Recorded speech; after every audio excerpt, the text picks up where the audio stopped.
Kisah Legenda Keris Nogososro dan Sabuk Inten. Selamat menikmati. Dalam kisah sebelumnya diceritakan, ternyata Ki Ageng Gajah Sora pada saat itu sedang membicarakan masalah orang-orang berkuda yang berada di sekitar kota. Orang-orang berkuda itu tidak saja datang dari arah timur, seperti yang ditemui oleh Mahesa Jenar, tetapi menurut laporan, orang-orang berkuda semacam itu datang pula dari arah barat. Maka jelaslah sudah bahwa mereka mempunyai maksud yang jahat.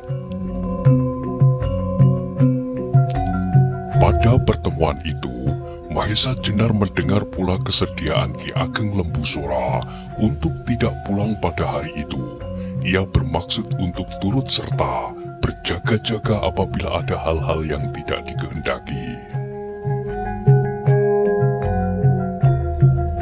Adi Mahesa Jenar, kata Gajah Sora beberapa saat kemudian. Sebenarnya aku tidak mau mengganggu kesenangan Adi di Banyu Biru ini sebagai seorang tamu. Tetapi tiba-tiba keadaan orang-orang itu mendatangi daerah yang tak berarti sama sekali ini.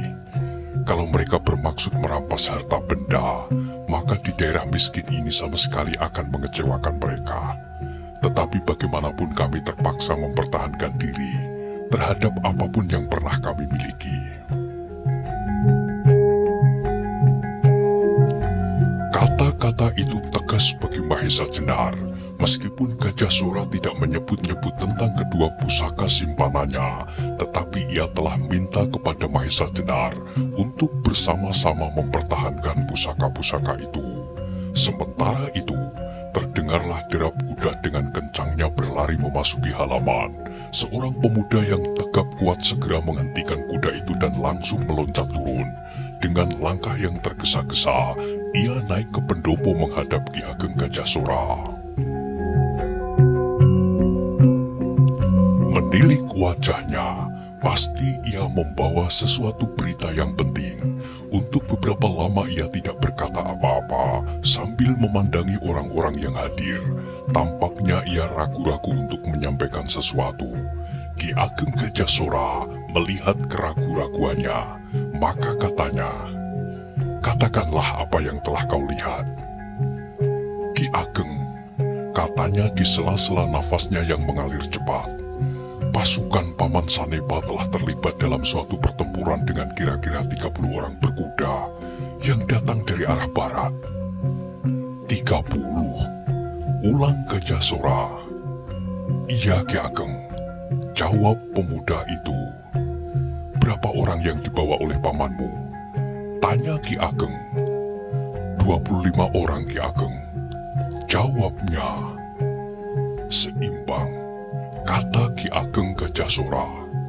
Tetapi kau boleh membawa orang-orang Sanjaya bersamamu.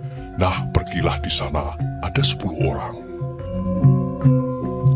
Baik Ki Ageng. Lalu dengan tangkasnya ia meloncat turun dan dengan kecepatan luar biasa, ia naik ke punggung kudanya. Sekejap kemudian derap kuda itu telah semakin jauh dan lenyap. Kita sudah mulai, kata Gajah Sora yang tampaknya masih tenang saja. Paman Wanamerta, sambung Gajah Sora, suruhlah orang kita membunyikan tanda bahaya, supaya orang-orang kita di segenap arah mempersiapkan diri dan mengerti bahwa di salah satu sudut kota ini telah terjadi bentrokan. Wanamerta segera memerintahkan seseorang untuk membunyikan tanda bahaya, dan sebentar kemudian telah meraung-raung hampir di seluruh kota Banyu Biru bunyi titir yang bersahut-sahutan. Orang-orang yang duduk di pendopo itu wajahnya menjadi bertambah tegang. Mereka masih menanti perintah apakah yang harus mereka kerjakan. Tetapi Ki Ageng Gajah Sora sendiri dapat melakukan tugasnya dengan tenang dan tidak tergesa-gesa. Pada saat itu, gelap malam telah mulai turun. Batang-batang pohon di halaman menjadi semakin kabur, diselubungi oleh kehitaman malam yang bertambah pekat. Tiba-tiba utara tampaklah langit berwarna darah, disusul oleh bunyi kentongan 3 kali 5 kali ganda berturut-turut. Kebakaran, kata Wanamerta. Dengan mata yang memancarkan kemarahan, Ki Ageng Gajah Sora memandang ke arah langit yang membara di arah utara itu. Tetapi meskipun demikian, ia masih bersikap tenang. Siapakah yang berada di sana? Tanya Gajah Sora kepada Wanamerta.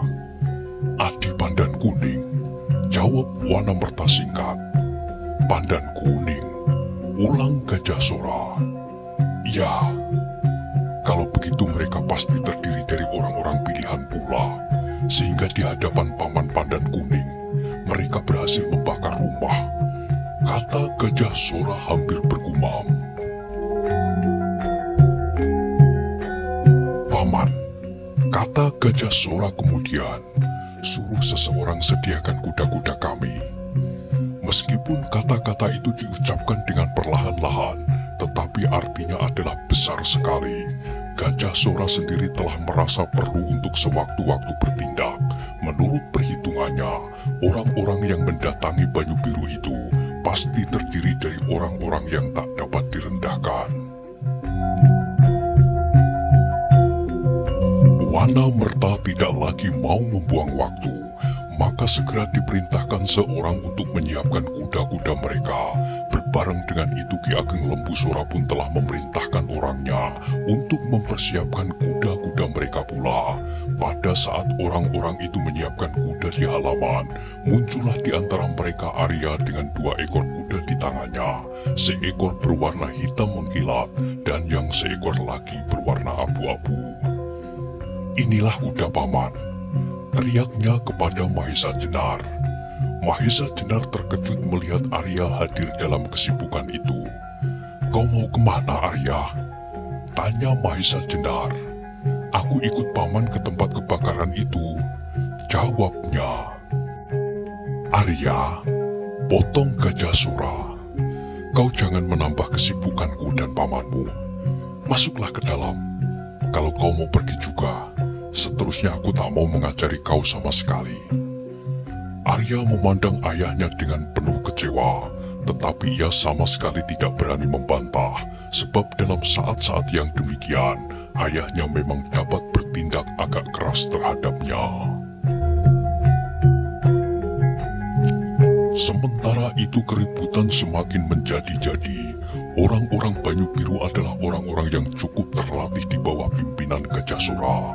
Karena itu, di beberapa tempat yang juga timbul pertempuran-pertempuran, Laskar Banyu Biru segera dapat menguasai keadaan. Tetapi di bagian barat dan utara, ternyata kekuatan mereka tak dapat dianggap ringan. Di pendopo, Ki Ageng Gajah Sora beberapa kali menerima penghubung-penghubung dari daerah pertempuran, dan dengan cermatnya, ia memberikan perintah dan petunjuk-petunjuk. Tetapi, tiba-tiba orang-orang yang berada di pendopo itu bersama-sama digetarkan oleh bunyi kentongan 2323 dari arah utara, sedangkan api tampak semakin menjalar ke beberapa arah. Mendengar bunyi kentongan itu, kemarahan Gajah Sora tak dapat dikendalikan lagi. Bunyi kentongan 2323 mempunyai arti yang sama sekali tidak menyenangkan. Tanda itu mengatakan bahwa Laskar Banyu Biru terdesak hebat. Dengan gigi yang terkatup rapat, Gajah Sora terloncat dari duduknya. Geramnya, setan manakah yang mencoba mengganggu ketentraman Banyu Biru? Paman Wanamerta, kata Gajah Sora kepada Wanamerta, aku akan pergi ke tempat itu. Rupanya kekuatan lawan dipusatkan di sana. Berilah tanda supaya sebagian dari pasukan cadangan dikerahkan ke utara. Segera Wanamerta memerintahkan memukul kentongan 2424 berturut-turut. Bersama dengan itu, Gajah Sora meloncat ke atas kudanya. Adi Lembu Sora dan Mahesa Jenar, marilah kita lihat daerah itu, katanya. Mahesa Jenar nampak ragu sebentar. Kalau mereka seluruhnya meninggalkan tempat itu, lalu bagaimanakah dengan keris yang disimpan oleh Gajah Sora? Rupanya keraguan-raguan itu diketahui oleh Gajah Sora. Katanya, tak seorang pun yang akan dapat mengalahkan Paman Pandan Kuning kalau bukan seorang yang luar biasa hebatnya. Jadi menurut perhitunganku, pimpinan dari gerombolan itu berada di sana. Biarlah rumah ini aku serahkan kepada Paman Wanamerta dan Paman Sawung Rana. Aku percaya kepada Paman berdua dengan beberapa orang pasukannya. Berilah aku tanda kalau keadaan memaksa. Ingat Paman, tak seorang pun boleh menginjakkan kakinya di halaman rumah ini. Baik anak mas, aku akan menjaganya, jawab Wanamerta. Siapa yang di halaman belakang? Tanya Gajah Sora. Panjawi dengan laskarnya, jawab Wanamerta. Bagus, aku percaya pula pada anak muda itu. Kelak ia pasti menjadi seorang prajurit pilihan. Nah Paman, aku berangkat. Sekejap kemudian Gajah Sora mendera kudanya dan lari dengan kencangnya. Lembu Sora dengan beberapa pengiringnya segera menyusul. Dan yang paling belakang adalah Mahesa Jenar dengan kuda abu-abu yang dibawa oleh Arya tadi. Maka segera iring-iringan itu meluncur seperti angin ke arah tempat kebakaran di sebelah utara Banyu Biru di kaki Bukit Telamaya. Dari tempat yang agak tinggi di luar halaman, mereka dapat melihat dengan jelas api yang berkobar-kobar di beberapa tempat. Melihat nyala api itu, hati Gajah Sora menjadi semakin panas. Ia memacu kudanya lebih laju lagi. Kuda yang telah berlari sekuat tenaga itu, menurut perasaan Gajah Sora seperti ular yang merambat di dedaunan. Lambat sekali. Tetapi akhirnya dengan menahan kekesalan hati, mereka sampai juga di tempat pertempuran. Dari jarak yang cukup, Gajah Sora dengan rombongannya dapat melihat arena pertempuran yang terjadi di pinggir sebuah perkampungan. Rupanya pertempuran itu telah berlangsung dengan serunya. Di kedua belah pihak telah jatuh beberapa orang korban.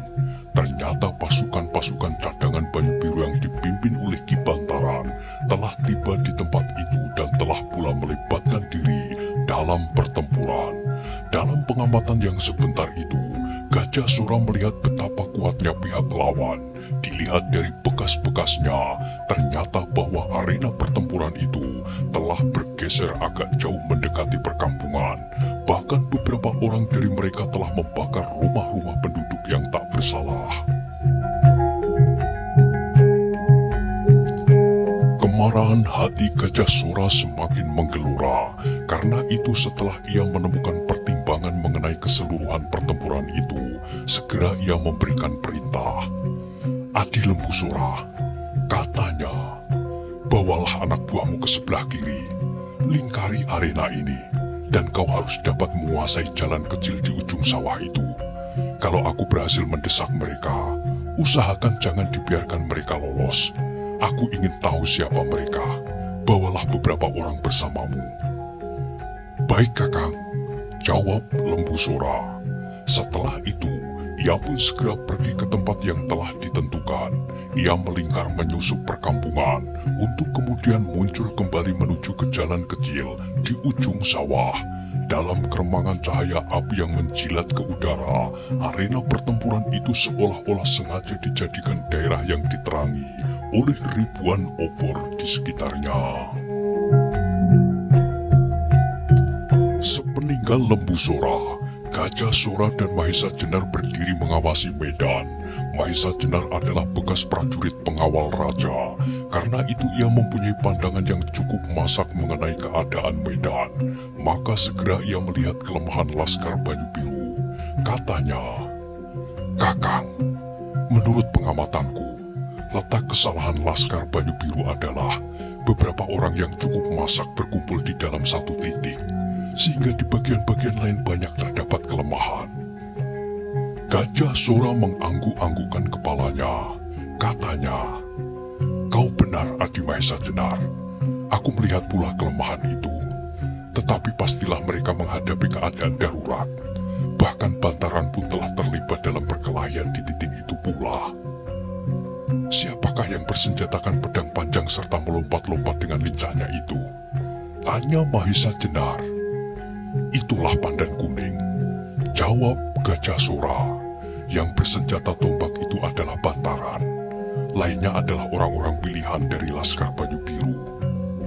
Kakang, tiba-tiba Mahesa Jenar berkata agak terkejut. Rupanya mereka hanya melawan satu orang saja. Gajah Sora mempertajam pandangannya. Nyala api yang berkobar-kobar di sekitar daerah pertempuran itu membuat ratusan bayangan dari orang-orang yang bertempur itu beraneka ragam. Ada yang panjang, ada yang besar seperti raksasa yang meloncat-loncat menerkam mangsanya. Karena itu, keadaan medan menjadi agak kabur. Aku kira tidak hanya seorang Adi, tetapi 2 orang. Jawab Gajah Sora. Ya, 2 orang. Sambung Mahesa Jenar hampir berteriak, dan aku pernah mengenal kedua orang itu. Hampir saja Mahesa Jenar meloncat menyerbu, tetapi tiba-tiba dilihatnya Lembu Sora telah mendahuluinya dari arah belakang. Lembu Sora menyambar dari atas kudanya seperti seekor elang yang sedang marah. Geraknya tangkas dan tangguh. Rupanya ia adalah seorang yang ahli bertempur di atas kuda. Pandan Kuning, Bantaran dan lebih dari 7 orang bertempur bersama-sama melawan 2 orang.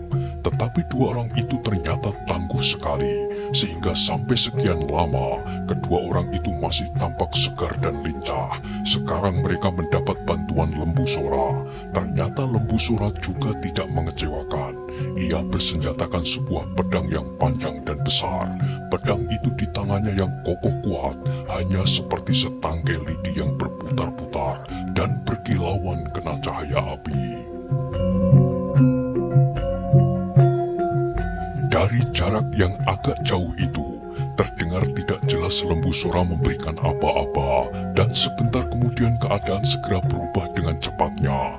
Pandan Kuning dengan kawan-kawannya segera memotong batas kedua lawannya, sedang Lembu Sora dengan garangnya menyerang yang seorang dari mereka. Maka segera terjadi 2 lingkaran pertempuran. Lembu Sora melawan seorang, sedang seorang lagi harus melayani Pandan Kuning dan kawan-kawannya.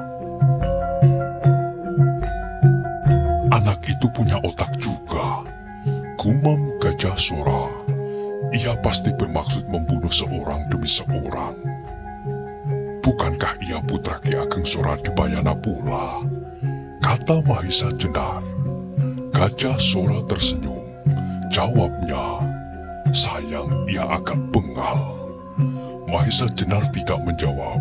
Perhatiannya terikat sekali pada pertempuran yang berlangsung dengan hebatnya. Tetapi kemudian, ia menjadi agak bingung melihat ketidakwajaran dalam pertempuran itu.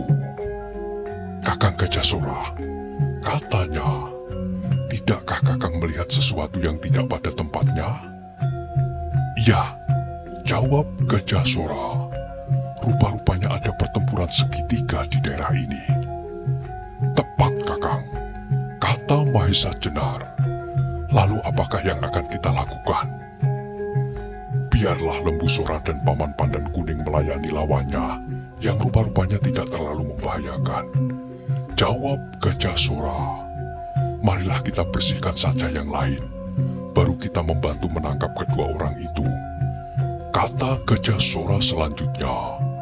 Sehabis berkata demikian, Gajah Sora mendera kudanya langsung terjun ke dalam kancah pertempuran. Sepeninggal Gajah Sora, Mahesa Jenar masih beberapa saat berdiri mengawasi medan. Rupanya Gajah Sora ingin mempergunakan siasat lawan untuk memukul mereka kembali. Pemimpin-pemimpin gerombolan penyerbu itu agaknya telah mengatur siasat dengan cermatnya. Mereka berhasil memancing tokoh-tokoh Laskar Banyu Biru untuk berkumpul di dalam satu lingkaran, sedang orang-orangnya akan menjadi agak leluasa untuk menjalankan pengacauan dan pembakaran. Gajah Sora memaklumi siasat itu, dan ia juga tidak dapat menyalahkan pemimpin-pemimpin laskarnya untuk mengepung pimpinan gerombolan yang tangguh itu. Sebab apabila mereka tidak menghadapi bersama-sama, maka dengan mudahnya mereka akan dibinasakan satu demi satu. Karena itu, Gajah Sura berhasrat memecahkan siasat itu dengan merusak barisan laskar gerombolan itu. Dengan demikian, pemimpin-pemimpin mereka pasti akan mendatanginya tanpa diminta, sebab pastilah mereka menyangka bahwa tak seorang pun akan mampu menahan laskar mereka yang mereka perkuat, meskipun ada laskar lain yang ada di luar perhitungan, sehingga terpaksa terjadi pertempuran segitiga. Namun salah satu dari mereka ternyata telah berhasil dengan siasat mereka dan membakar rumah penduduk yang tak berdaya. Sedang di dalam perhitungan mereka, Gajah Sura sendiri akan tetap berada di rumahnya untuk menjaga pusaka-pusaka yang disimpannya. Tetapi yang masih belum dapat dipecahkan, baik oleh Mahesa Jenar maupun Gajah Sura, adalah adanya dua laskar yang dalam waktu bersamaan menyerang Banyu Biru.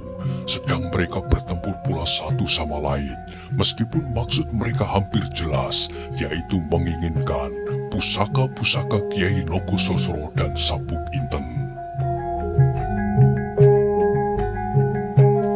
Kecuali itu, Mahesa Jenar juga sangat tertarik akan ketangguhan dua orang tokoh gerombolan yang dengan tangkasnya dapat mempertahankan diri dari kepungan Pandan Kuning serta kawan-kawannya.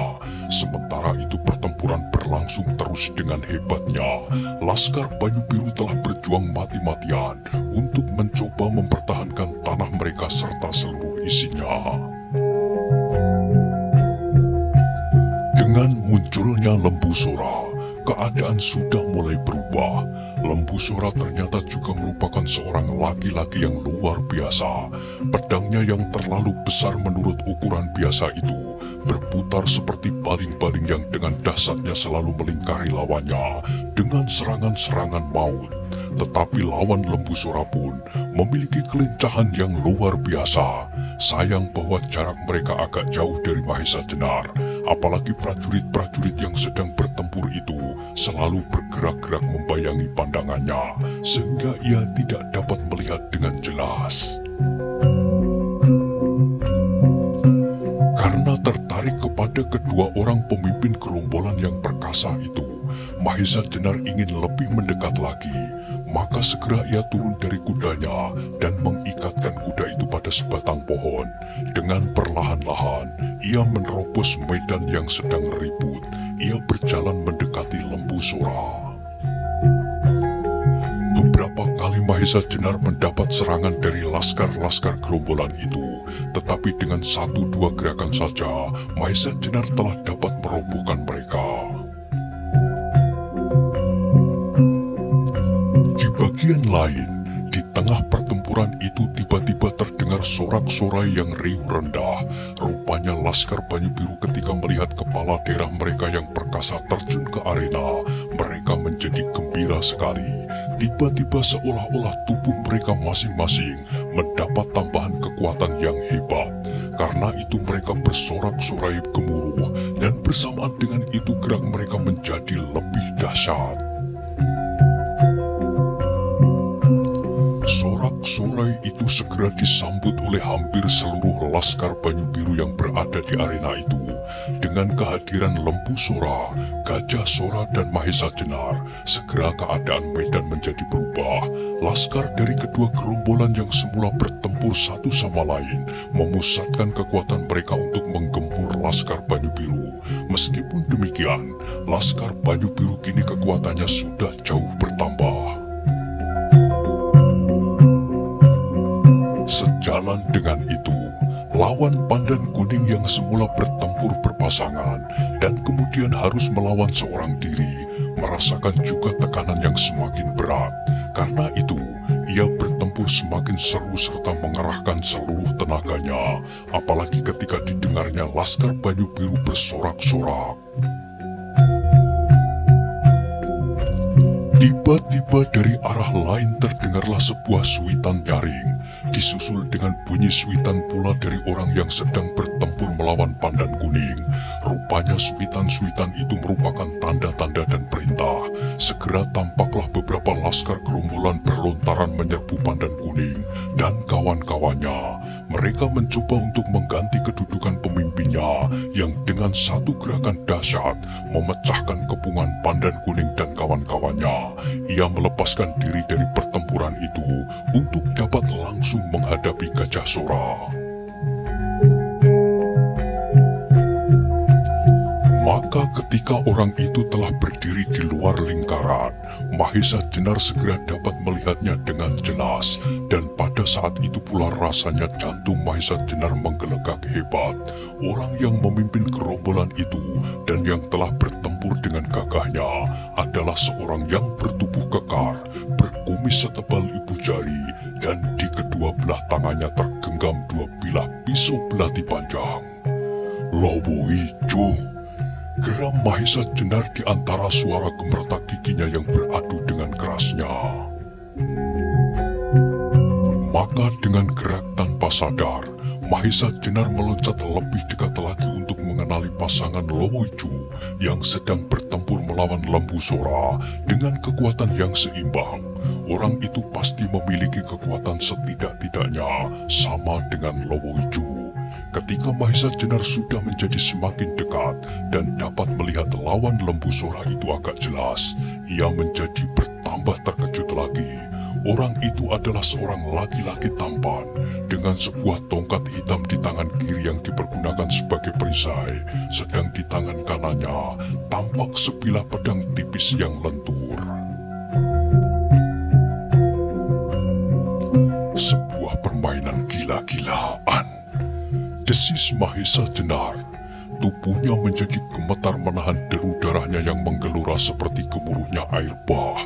Dengan tak disangka-sangka, tiba-tiba ia bertemu dengan orang-orang yang menjadi musuh utamanya, terutama Lowoiju, yang sampai 2 kali berhasil melepaskan diri dari Mahesa Jenar. Meskipun demikian, di dalam hati Mahesa Jenar memuji kekuatan daya tahan tubuh Lowoiju yang besar sekali. Beberapa saat yang lalu, ia berhasil menghantam Lowoiju dengan senjata andalannya, yaitu Sosro Birowo. Tetapi sekarang ia melihat Lowoiju telah segar bugar kembali. Bagaimanapun hebatnya daya pengobatan pasing singan, namun kalau di dalam tubuh Lowoiju itu sendiri belum dialasi oleh kekuatan yang hebat, pastilah ia memerlukan waktu berbulan-bulan untuk dapat sembuh kembali. Tetapi sekarang, kedua orang itu, Lowoiju dan Jakasoka, yang sebenarnya merupakan saingan yang hebat sekali, untuk sementara dapat bekerja bersama-sama untuk dapat merampas keris Kiai Nogososro dan Sabuk Inten. Karena itu, tidak ada suatu hasrat pun yang bergolak di dalam dada Mahesa Jenar pada saat itu, kecuali membinasakan Lowoiju dan sekaligus kalau mungkin Jakasoka, sebab orang-orang yang berciri watak demikian merupakan duri yang selamanya selalu akan menyakiti tubuh masyarakat. Pada saat itu, Jakasoka sedang bertempur mati-matian melawan Lembu Sora. Kekuatan keduanya benar-benar seimbang. Lembu Sora kini sudah turun dari kudanya untuk melawan Jakasoka yang bertempur seolah-olah melilit dan melingkar-lingkar seperti ular. Tetapi dalam pertempuran itu, Jakasoka benar-benar tak mampu mendekati lawannya yang dapat mengurung dirinya dalam lingkaran sambaran pedangnya yang besar itu.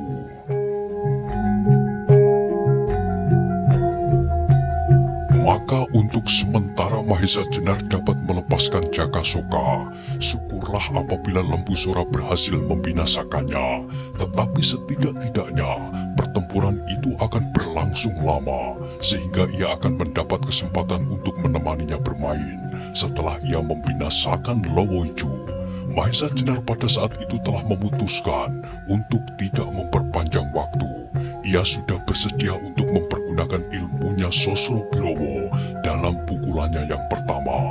Ia tidak mau didahului oleh Gajah Sora dengan lebur saketinya untuk membinasakan Lowoiju.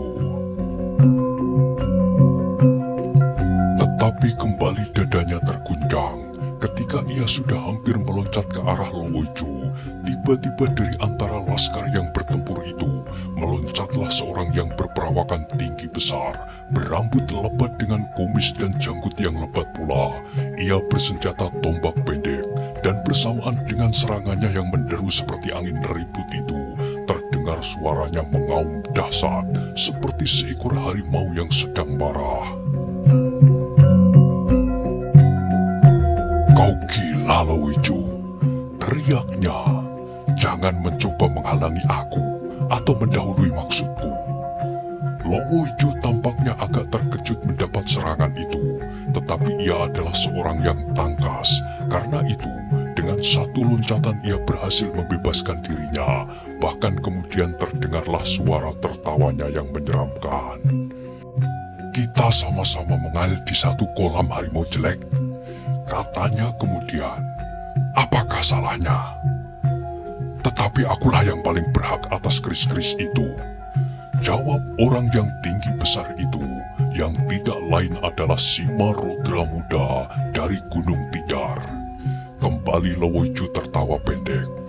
"Salahmulah bahwa keris-keris itu sampai terlepas dari tanganmu." Simarudra muda itu tidak menjawab, tetapi segera ia melanjutkan serangannya dengan tombak pendeknya yang dinamainya Kiai Kalatadah, yang pernah hampir saja dicuri oleh anak buah sepasang uling dari Rawa Bening. Serangan itu datangnya cepat sekali, sehingga Lowoijo tidak sempat mengelak. Segera ia menggerakkan kedua pisau belatinya untuk menangkis serangan Simarudra. Dua kekuatan yang dahsyat saling beradu. Terdengarlah suara gemerincing nyaring dan bunga api berpencaran di udara. Mahesa Jenar tertegun melihat kejadian itu.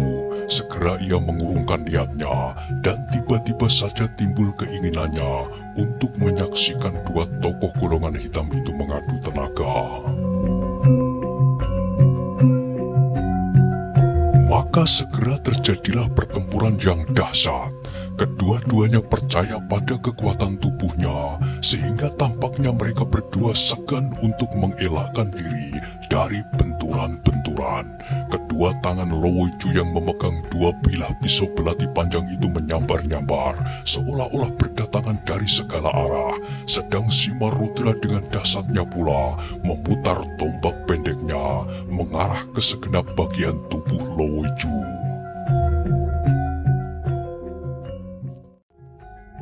Kedua orang tokoh hitam itu, apabila tidak dikendalikan oleh kemarahan yang meluap-luap, pastilah mereka akan menghindari pertempuran, sebab mereka telah merasa bahwa kekuatan mereka seimbang, sehingga perkelahian yang semacam itu hanya akan membuang-buang waktu saja. Beberapa waktu yang lalu Lowoijo sudah pernah bertempur melawan Simarudra, tetapi tak seorang pun yang dapat mengatasi yang lain.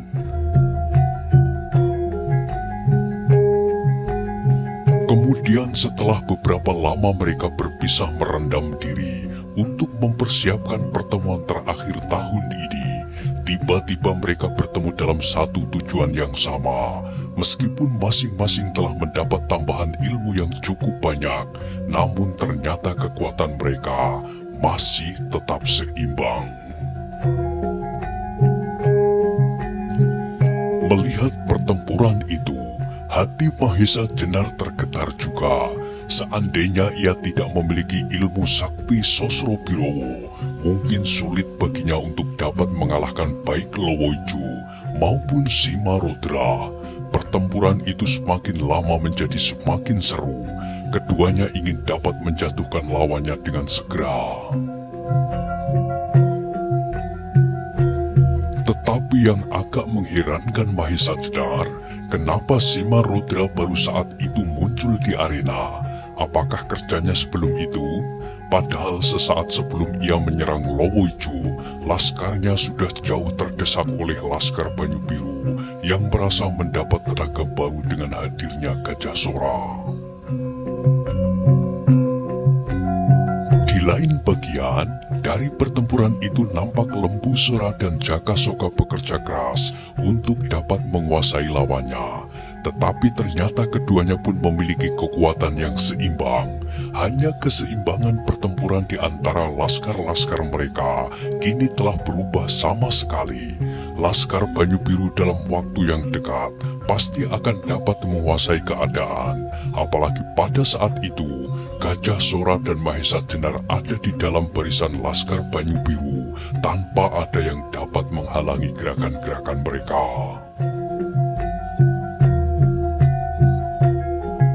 Tetapi sementara itu, tiba-tiba agak jauh di ujung desa, Mahesa Jenar melihat bayangan yang bergerak-gerak dengan kecepatan yang luar biasa. Gerakan-gerakan mereka jauh lebih cepat dan lincah daripada gerakan-gerakan Simarudra maupun Lowoju. Segera Mahesa Jenar tertarik pada bayangan itu, dan untuk sementara ia lupa bahwa ia sedang menonton pertempuran antara dua orang tokoh hitam yang gagah itu. Oleh karena itu, ia segera meloncat memburu ke arah bayangan yang tampaknya hanya samar-samar dan selalu bergerak-gerak itu. Ketika sudah dekat, barulah ia dapat melihat agak jelas bahwa dalam kepekatan malam yang hanya dapat dicapai samar-samar oleh sinar-sinar api yang masih berkobar-kobar itu, ada dua orang yang sedang bertempur pula.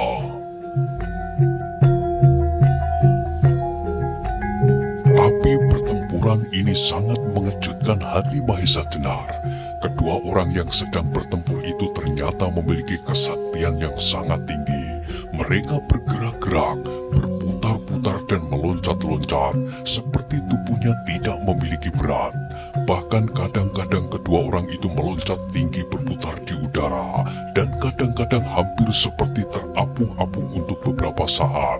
Tetapi kadang-kadang mereka berubah menjadi dua orang yang seolah-olah bertubuh besi, yang saling membentur, menghantam dengan kuatnya, seakan-akan mereka bukan manusia-manusia yang tubuhnya terdiri dari daging dan tulang-tulang yang dapat patah.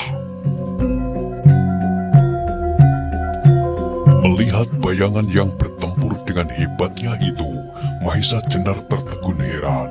Pastilah kedua orang itu memiliki ilmu yang tinggi.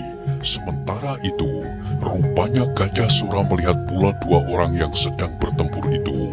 Ternyata seperti juga Mahesa Jenar, ia pun berusaha untuk mendekat. Siapakah mereka? Tanya Gajah Sora. Mahesa Jenar menggelengkan kepala. Entahlah, jawabnya. Marilah, dengan hati-hati kita dekati. Mereka pasti tergolong dalam angkatan yang jauh di atas kita. Sambung Gajah Sora. Mahesa Jenar tidak menjawab, tetapi apa yang dikatakan oleh Gajah Sora itu memang sudah terpikir olehnya.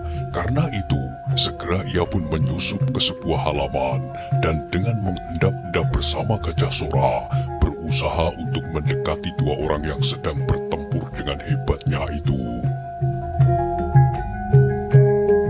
Untuk mendekati tempat pertarungan itu, tidaklah sulit bagi Mahesa Jenar dan Gajah Sora, sebab mereka bertempur di satu tempat yang sempit tanpa berkisar dari satu titik, yaitu di tengah jalan dusun di ujung desa. Semakin dekat mereka dengan titik pertarungan itu, menjadi semakin jelas pula ketinggian ilmu kedua orang yang bertanding itu. Mereka saling menghantam, menangkap dan membanting lawannya. Tetapi demikian salah seorang terlempar ke atas tanah. Demikian ia melenting dan tegak kembali untuk dalam sekejap telah dapat membalas menyerang pula. Gajah Sora dan Mahesa Jenar tergolong orang-orang yang memiliki kesaktian yang tidak kecil artinya di kalangan orang-orang perkasa. Tetapi melihat cara kedua orang itu bertempur, terasalah bahwa ilmu mereka itu baru merupakan ilmu yang permulaan saja.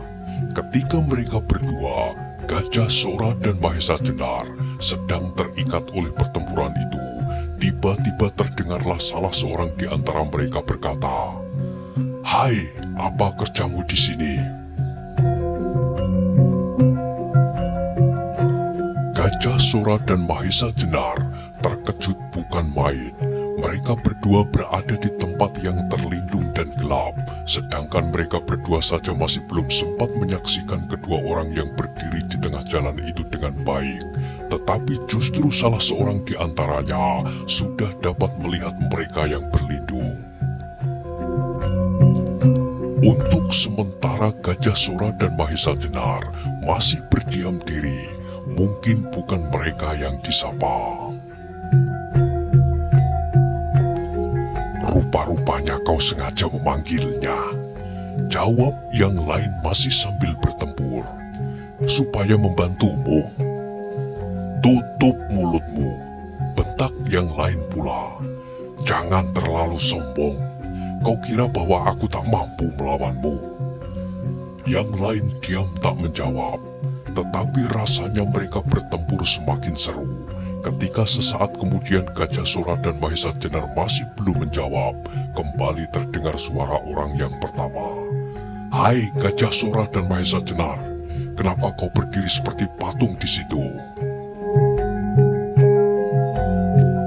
Mendengar nama mereka disebut, baru Gajah Sora dan Mahesa Jenar yakin bahwa benar-benar mereka berdualah yang disapa oleh orang itu.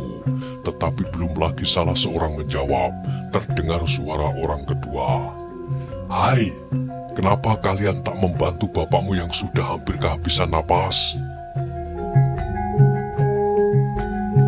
Mendengar kata-kata itu, Gajah Sora dan Mahesa Jenar tersentak. Mereka tidak perlu lagi bersembunyi-sembunyi, karena itu mereka berdua meloncat mendekat. Ketika mereka sudah demikian dekat, barulah mereka tahu bahwa benar-benar Ki Ageng Soradipayana yang sedang bertempur dengan dahsyatnya itu melawan seorang bertubuh raksasa yang mempunyai kesaktian sejajar pula. Tetapi rasa-rasanya mereka masih belum mengenal orang itu.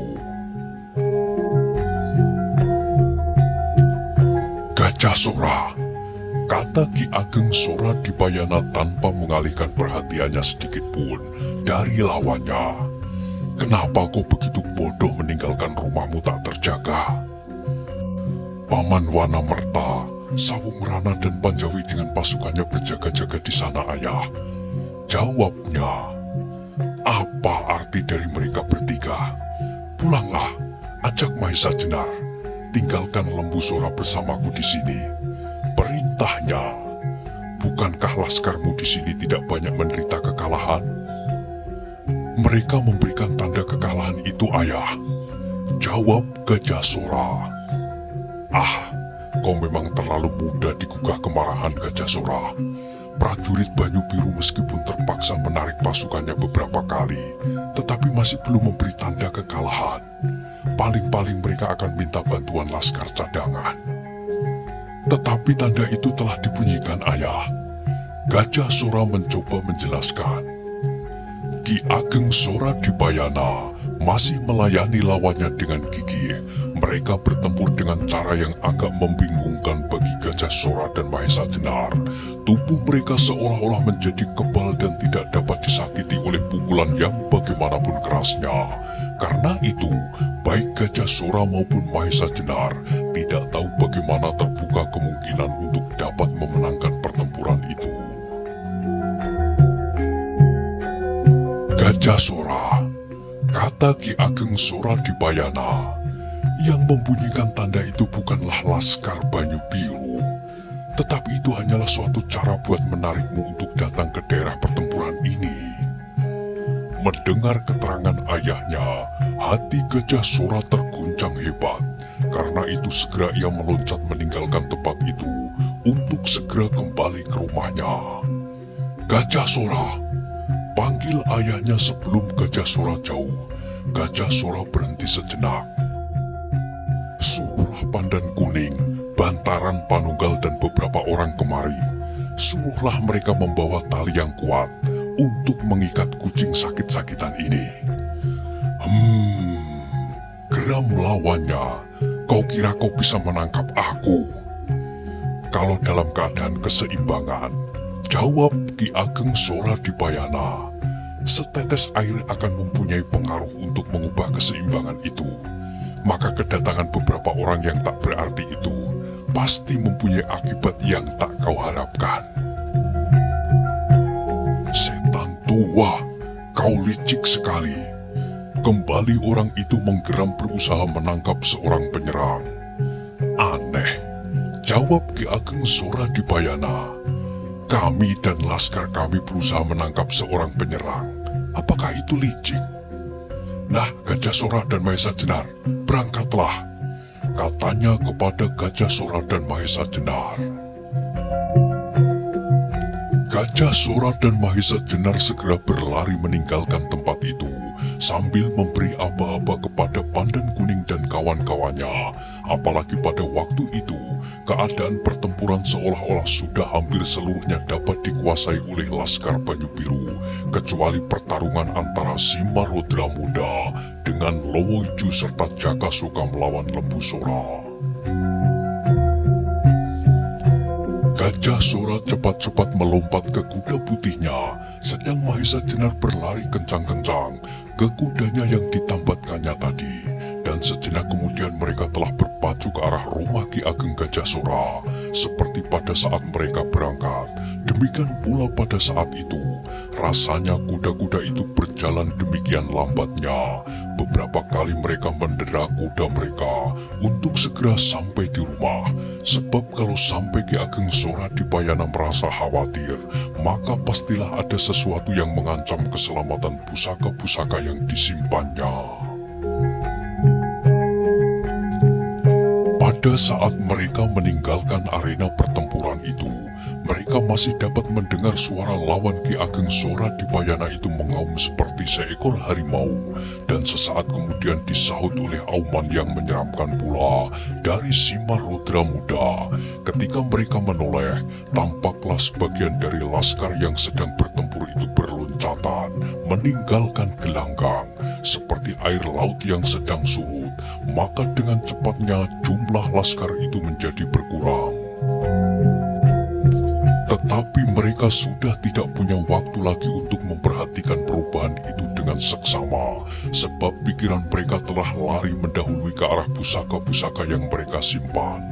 Namun demikian, Gajah Sora sambil memacu kudanya masih sempat bertanya. Katanya, "Adi Mahesa Jenar, siapakah kira-kira yang bertempur melawan ayah itu?" Mahesa Jenar menarik keningnya, lalu jawabnya, "Aku tak dapat mengatakan dengan pasti, Kakang. Tetapi aku kira ia adalah Simarudra tua dari Lodaya." "Tepat seperti dugaanku," sahut Gajah Sora. Bulu-bulu yang jarang-jarang yang tumbuh di wajahnya, tubuhnya yang besar seperti raksasa, dan akhirnya teriakannya yang seperti aum seekor harimau. Hanya saja ia tidak mengenakan kerudung kulit harimau hutan, seperti pada saat kita jumpai pertama kali. Itu adalah usahanya untuk menyamar sebagai laskar biasa, Kakang. Untunglah bahwa Ki Ageng Sora Dipayana tidak membiarkan daerah ini, kata Mahesa Jenar. Gajah Sora tidak menjawab lagi. Kudanya dipacu semakin kencang. Kudanya adalah kuda pilihan yang memiliki kecepatan berlari seperti anak panah. Tetapi pada saat itu, rasa-rasanya kuda itu berlari seperti keong yang merayap-rayap di batu-batu berlumut. Semakin dekat mereka dengan halaman rumah Gajah Sora, hati mereka menjadi semakin tegang. Pikiran mereka dipenuhi oleh berbagai macam gambaran yang mungkin terjadi pada kedua keris pusaka yang disimpannya. Akhirnya, ketika mereka muncul dari sebuah kelokan jalan, terbentanglah di hadapan mereka alun-alun Banyu Biru.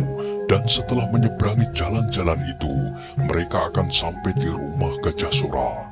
Dari kejauhan, rumah itu nampaknya sepi saja. Tak ada sesuatu yang mencurigakan, apalagi keributan-keributan. Tetapi meskipun demikian, hati mereka malahan semakin bergelora. Tiba-tiba, tampaklah di hadapan mereka, di tengah-tengah alun-alun, di antara dua batang beringin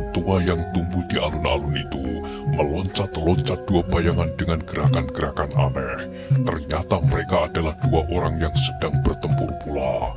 Gerakan-gerakan mereka tampak aneh dan cepat seperti dua ekor burung yang sedang berlaga, sambar menyambar. Sebentar mereka berloncatan dan berkelahi di atas dinding pohon beringin yang hanya sejengkal tebalnya, tetapi seolah-olah kaki mereka memiliki alat perekat, sehingga mereka tidak dapat jatuh. Yang mengagumkan, kadang-kadang mereka berloncatan dan berkejaran di antara ranting-ranting dan sulur beringin tua itu, dengan gerakan yang seolah-olah mereka berada di atas tanah saja. Melihat mereka yang bertempur itu, Gajah Sora dan Mahesa Jenar menarik kekang kudanya dan berhenti beberapa langkah dari pohon beringin itu. Di dalam gelap malam serta gerak-gerak yang melontar ke sana kemari, agak sulitlah bagi Mahesa Jenar dan Gajah Sora untuk segera mengenal orang yang sedang berkelahi itu. Tetapi menilik gerak serta cara mereka, pastilah mereka tergolong dalam tataran yang sama tinggi dengan Ki Ageng Sora Dibayana. Beberapa kali Gajah Sora dan Mahesa Jenar melarikan kudanya melingkari pohon beringin itu, tetapi setiap kali mereka hanya melihat bayangan yang berloncatan dan lenyap di balik pohon beringin itu. Namun bagaimanapun, Gajah Sora dan Mahesa Jenar telah memiliki dasar-dasar ilmu kepandaian yang cukup, sehingga meskipun agak lama, akhirnya dengan terperanjat sekali, mereka melihat salah seorang di antaranya mengenakan jubah abu-abu dan bertopeng kayu yang kasar buatannya, sehingga mirip dengan wajah hantu. "Pasing-singan," desis Mahesa Jenar. "Ya, pasing-singan," ulang Gajah Sora. Belum lagi mereka dapat mengenal dengan baik yang satu lagi, terdengarlah lawan pasing-singan itu berkata, "Hai anak-anak bodoh, jangan menonton seperti menonton adu jago. Lebih baik kau pulang dan lihat barang-barangmu." Mendengar suara orang itu, darah Mahesa Jenar tersiram. Ia pernah mendengar suara itu, dan bahkan ia pernah menerima perintahnya untuk mencari keris Nogo Sosro dan Sabuk Inten. Maka dengan tak disengaja ia berteriak, "Bukankah Tuan Ki Ageng Pandan Alas?" Maka jawab orang itu, "Ingatanmu baik sekali Mahesa Jenar, tetapi lekaslah pergi." Mahesa Jenar tidak menjawab lagi. Dua tokoh sakti telah memperingatkan mereka mengenai pusaka-pusaka itu, maka segera mereka memutar kuda mereka dan dilarikan menuju ke halaman rumah Gajah Sora. Dalam waktu yang pendek itu, Gajah Sora sempat bertanya, "Beliaukah Ki Ageng Pandan Alas?" "Ya, beliaulah orangnya. Apakah Kakang Gajah Sora belum pernah mengenalnya?" kata Mahesa Jenar. "Pernah, tetapi sudah lama sekali," jawab Gajah Sora. Sementara itu kuda mereka telah sampai di muka pintu gerbang halaman rumah Gajah Sora. Dua orang penjaga gerbang masih berdiri dengan tegapnya ketika mereka melihat Ki Ageng Gajah Sora dan Mahesa Jenar datang. Segera kedua penjaga itu membungkuk hormat. Gajah Sora tidak dapat menunggu lebih lama lagi untuk menanyakan tentang keamanan rumahnya. Maka kepada dua orang penjaga itu ia bertanya, "Apakah yang sudah terjadi?" "Tidak ada apa-apa yang terjadi, Ki Ageng," jawabnya. Mendengar jawaban itu, perasaan Gajah Sora dan Mahesa Jenar agak lega sedikit. Tetapi dalam lubuk hati mereka yang paling dalam, tersembunyi suatu kebimbangan atas kebenaran keterangan penjaga itu. Mereka berdua seolah-olah mendapat suatu firasat yang kurang menenteramkan hati mereka. Maka mereka berdua segera memasuki halaman dan langsung menuju ke pendopo. Di pendopo itu, tampak Wanamerta dan Sawung Rana masih duduk dengan tenangnya. Ketika mereka melihat Gajah Sora dan Mahesa Jenar, segera mereka berdua pun berdiri menyambutnya. "Paman Wanamerta, Tidak adakah sesuatu yang terjadi di sini? Tanya Gajah Sora tidak sabar. Pangestu anak mas, tak ada sesuatu yang terjadi, jawab Wana Merta. Gajah Sora menarik nafas dalam-dalam. Agaknya ia tambah lega mendengar jawaban itu. Sebab Wana Merta dan Sawung Rana bukanlah anak kecil yang dapat dipermainkan. Di halaman rumah itu masih nampak beberapa orang laskar yang berjaga-jaga, berjalan hilir mudik dengan senjata siap di tangan. Sedangkan di Gandok Kulon, tempat pondokan Ki Ageng Lembu Sora pun masih nampak beberapa orangnya ikut berjaga-jaga. Bagaimanakah dengan Panjawi? Tanya Gajah Sora pula. Agaknya juga tidak mengalami sesuatu anak mas, jawab Wana Merta. Baru saja Adi Sawung Rana ngelanglang ke belakang rumah, dan di sana Panjawi tampak selalu bersiaga. Syukurlah, desis Gajah Sora. Mendengar semua keterangan itu, gelora perasaan Gajah Sora dan Mahesa Jenar terasa agak mengendor sedikit. Setelah mereka mengalami ketegangan perasaan beberapa saat lamanya, memang sulit untuk dapat memasuki halaman itu tanpa dilihat oleh salah seorang pengawal, sebab dinding halaman Gajah Sora cukup tinggi dan gerbangnya pun terjaga rapat.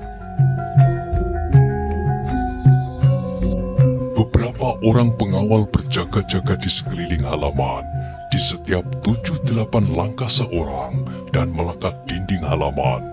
Kalau demikian, maka agaknya peringatan-peringatan yang diberikan oleh Ki Ageng Sora Dibayana maupun Ki Ageng Pandan Alas hanyalah sikap hati-hati dari orang-orang tua saja. Tetapi belum lagi Gajah Sora dan Mahesa Jenar puas menarik nafas lega, tiba-tiba dikejutkan oleh jerit Arya Saloka dari dalam rumah. Serentak mereka berdiri dan dengan kecepatan yang luar biasa, mereka meloncat ke arah suara Arya. Wana Merta dan 2-3 orang yang berdiri paling dekat dengan pintu segera mendorongnya dan meloncat masuk. Gajah Sora dan Mahesa Jenar rupa-rupanya tidak sabar lagi menunggu Wana Merta, yang meskipun geraknya termasuk dalam tataran yang tinggi, untuk bergantian masuk lewat pintu yang hanya satu itu. Karena itu, Gajah Sora dan Mahesa Jenar dengan kekuatan penuh menerobos dinding gebyok itu sehingga pecah berserakan. Ketika mereka bersama-sama telah sampai di muka ruangan Gajah Sora, rasa-rasanya darah mereka berhenti mengalir. Mereka masih sempat menyaksikan Arya Saloka terpelanting dan terbentur dinding. Seketika itu juga ia terjatuh dan pingsan. Dari mulutnya meleleh darah merah sekar, sedang di tangannya tergenggam erat sebuah tombak pendek yang juga berlumuran darah. Tombak itu adalah tombak pusaka Ki Ageng Gajah Sora yang bernama Kiai Bancak, hadiah dari Pangeran Sabranglor yang juga bergelar Adipati Unus pada waktu ia mengikuti pasukan Sabranglor itu ke Semenanjung Melayu untuk mengusir penjajahan Portugis. Kiai Bancak sebenarnya adalah pasangan dari pusaka lain yang berupa sebuah bendi. Sedang di muka pintu kamarnya, ia melihat sesosok tubuh yang terhuyung-huyung. Di dadanya tampak luka yang menyemburkan darah. Dalam kejadian yang sekejap itu, melayanglah sebuah bayangan yang hampir tak dapat ditangkap oleh penglihatan, menyambar orang yang hampir terjatuh karena luka di dadanya itu. Maka berpindahlah 2 buah keris yang dipegang oleh orang yang terluka di dadanya itu ke tangan yang menyambarnya. Itulah keris Kiai Nogososro dan Sabuk Inten. Gajah Sora, Mahesa Jenar dan Wana Merta adalah orang-orang yang memiliki kecepatan bergerak dalam tingkatan yang cukup tinggi. Tetapi terhadap bayangan itu, mereka tak mampu berbuat sesuatu. Mereka hanya melihat bayangan itu lenyap lewat atap. Meskipun demikian, Gajah Sora, Mahesa Jenar dan Wana Merta bukanlah orang yang mudah putus asa. Sambil berteriak nyaring, Gajah Sora meloncat memburu bayangan itu. disusul oleh Mahesa Jenar dan Wanamerta.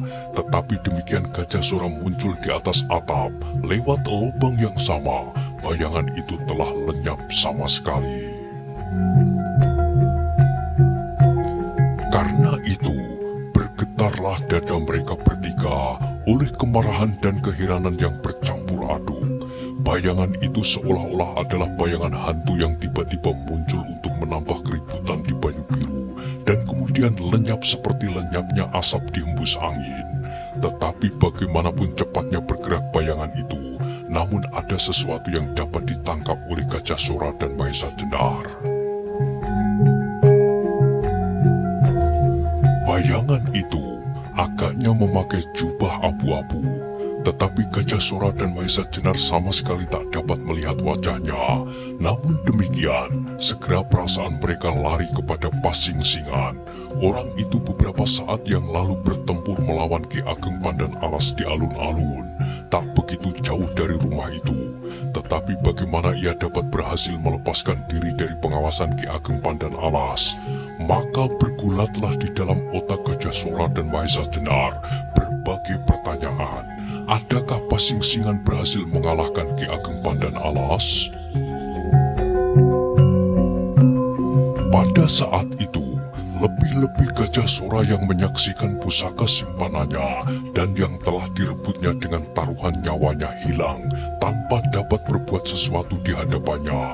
Juga anaknya dilukai oleh seseorang yang tak dikenal di rumahnya. Seolah-olah di dalam dadanya menyalalah api yang berkobar-kobar dan jauh lebih panas dari api yang menyala-nyala di ujung utara kotanya. Nyala di dalam dadanya ini memancar lewat matanya yang merah berapi-api. Giginya gemeretak dan bibirnya bergerak-gerak, tetapi tak sepatah kata pun yang terucapkan.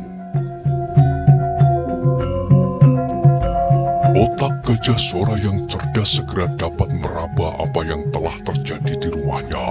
Rupa-rupanya seseorang telah berusaha untuk mengambil kedua pusakanya, tetapi malang baginya, sebab Arya dapat mengetahui perbuatan itu, sehingga anak yang otaknya cemerlang itu mengintipnya dengan tombak pusaka di tangan. Rupa-rupanya, pada saat ia keluar dari ruang tidurnya, Arya telah menusuk dada orang itu dengan Kiai Bancak. Tetapi meskipun demikian, orang yang sudah pasti bukan orang sembarangan itu, dengan sisa tenaganya yang sudah lemah, berhasil menghantam Arya, sehingga Arya terlempar dan terbanting membentur dinding. Pada saat itulah, datang orang ketiga yang dengan kecepatan seperti cahaya kilat, berhasil merampas kedua pusaka itu. Maka, api kemarahan yang membentur dinding perasaan Gajah Sora itu tidak lagi dapat dibendungnya. Karena itu, dengan gerak yang seolah-olah tak dikuasainya sendiri, ia meloncat terjun dari atap rumahnya. Dengan tangkasnya ia meloncat sambil berlari. Tangannya menggapai tombak pusakanya dan menariknya dari tangan Arya, langsung keluar halaman dan sekaligus meloncat ke punggung kudanya. Mahesa Jenar dapat menangkap apa yang bergolak di dalam dada sahabatnya, sebab memang ia pun mempunyai rabaan yang sama pula atas kejadian yang baru saja berlalu. Karena itu, ia dapat menduga kemana Gajah Sora akan pergi. Pastilah ia akan melihat apakah Ki Ageng Pandan Alas masih ada di antara ringin kurung dan bertempur dengan Pasingsingan, ataukah Ki Ageng Pandan Alas itu sudah tidak berdaya lagi.